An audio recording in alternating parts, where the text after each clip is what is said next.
Okay, let me ask you something. What if the small things you do every single day, what if they could actually build a global legacy? It sounds huge, right?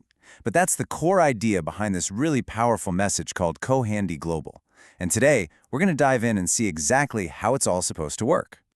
So, it really all starts with this one big question. Think about it. What if fixing a broken fence or planting some flowers in your neighborhood, what if that was more than just a chore? What if it was something, well, something sacred?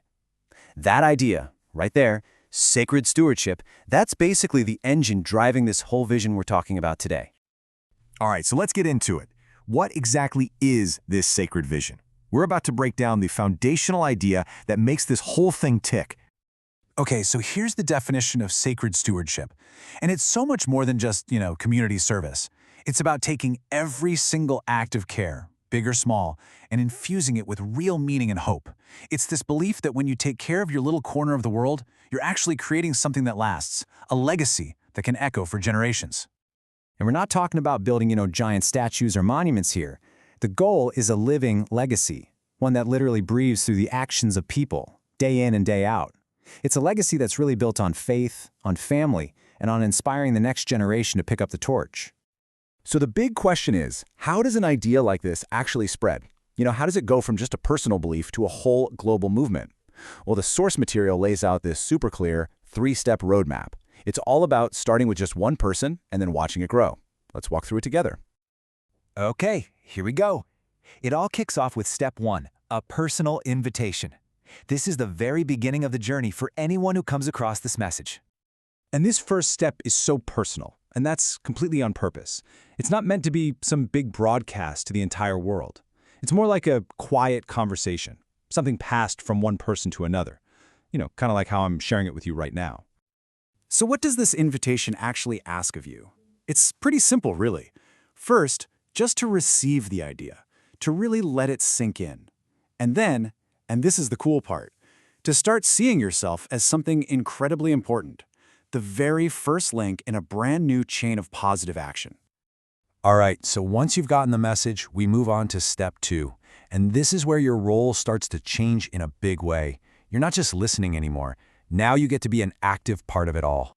And here we are at From You to Yours. This is that crucial handoff moment. It's when the message starts its journey out from you and into your community, your family, your circle.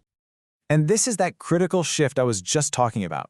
You go from being a receiver of the message to being a giver of the message. You're invited to become a messenger yourself, a steward of this whole idea, trusted to share it with the people in your life. But what exactly are you passing on? Well, it's these core principles right here. See, it's not just about the physical act of fixing things. It's about the spirit you bring to it. Repairing with hope, building with a sense of pride, and maybe most importantly, activating young people to become the next stewards of that legacy. And now for the final step. This is where all those individual actions start to add up and create a massive global impact. This is where we really see the power of the network. So we finally reached the top of the pyramid. From them to the world. And this isn't about just one person's action anymore. This is the amazing result of those first 2 steps being repeated over and over and over again, thousands of times.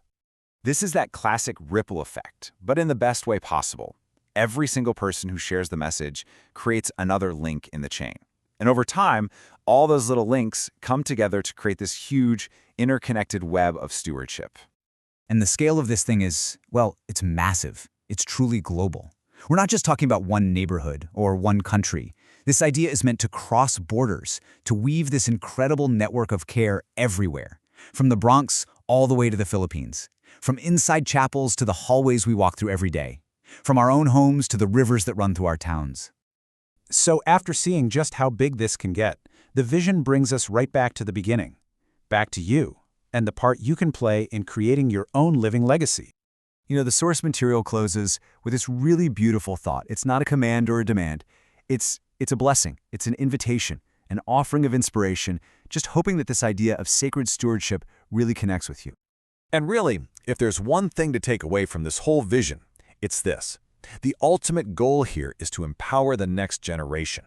It's about looking at every young person not as a problem we need to solve, but as a potential steward of hope for all of our futures. So we're going to end this not with a statement, but with a question for you. After hearing all this, after thinking about this vision, what's one small act of stewardship you could begin today?